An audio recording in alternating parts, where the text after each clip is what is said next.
Positive news flow के चलते ही सही, लेकिन निफ्टी पे अल्टीमेटली जो कुछ दिन पहले चार्ट स्टडीज आइडेंटिफाई की थी, inverse head and shoulder pattern एक आइडेंटिफाई किया था, वो प्ले आउट हुआ। I am R A Mohit Kumar. Let's discuss in clarity what happened in the market today through a post market analysis.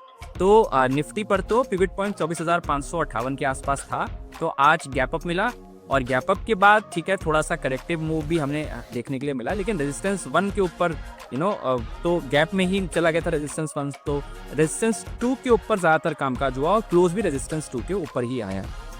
Right, so let's understand Nifty bank में भी gap बना।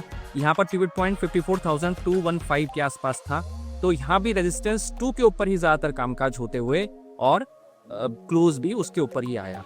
और ये जो प्राइस बैंड हम देख रहे थे, कंसिडर कर रहे थे कुछ दिनों से, तो इस प्राइस बैंड के तो काफ़ी ऊपर प्राइस निकल चुका है। तो अब इस जो बैंड का पूरा लेंथ था, हम वो अब नोट करने वाली बात होगी, क्या उतना ही मूव हो पाता है? तो अभी हम अगले कुछ दिनों में इसको एनालाइज करेंगे। Now let's talk about through pre market analysis what can be expect from the next trading day. तो निफ्टी से शुरुआत करते हैं। तो निफ्टी पर अगर आप देखें, अब आपका पिवट पॉइंट जो है, निफ्टी पर आपका पिवट पॉइंट अब शिफ्ट हो चुका है 24,974 के आसपास। तो if this is the pivot point, तो अभी क्लोज तो बहुत पास है। आप देखिए 24,977 के आसपास ही क्लोज है आज का, तो पिवट पॉइंट तो बिल्कुल ही पास है यहाँ पर। राइट, तो ये रिस्पेक्ट हो, ऐसा लगता है कि शायद ये रिस्पेक्टेड रहना चाहिए, और ऐसा होता है तो रेजिस्टेंसेस आपकी स्क्रीन पर है। लेकिन आपको देखने वाली बात ये होगी कि रेजिस्टेंस 2 पर जब हम जाएंगे तो वहाँ पर एक साइकोलॉजिकल हमें रेजिस्टेंस फेस करने के लिए भी मिल सकती है, क्योंकि कुछ महीनों पहले यहीं से बाजार तेजी से गिरा था।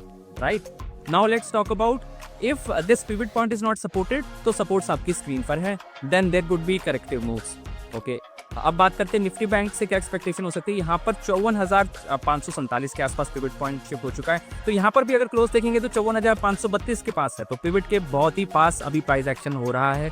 तो अगर ये सपोर्टेड ऐसे ही सिमिलर मूव्स रहते हैं तो रेजिस्टेंस आपकी स्क्रीन पर है, और अगर ऐसा नहीं है तो सपोर्ट्स आपकी स्क्रीन पर है अगर पिवट पॉइंट के ऊपर प्राइस नहीं जाता। तो ऑल इन ऑल ये जो प्राइस बैंड था, अल्टीमेटली इस प्राइस बैंड के ऊपर प्राइस निकलने में सक्षम रहा, जो ब्लैक बैंड हम दोनों इंडेक्सेस पर ट्रैक कर रहे थे, और काफ़ी ऊपर अब जा चुका है। अब आगे कल हम एनालाइज करने की स्थिति में होंगे क्या ये पूरा बैंड का जो लेंथ था, क्या हम अगर इसको प्रोजेक्ट करें तो क्या उतना मूव हो पाएगा? तो that's needed to be seen, let's wait and watch.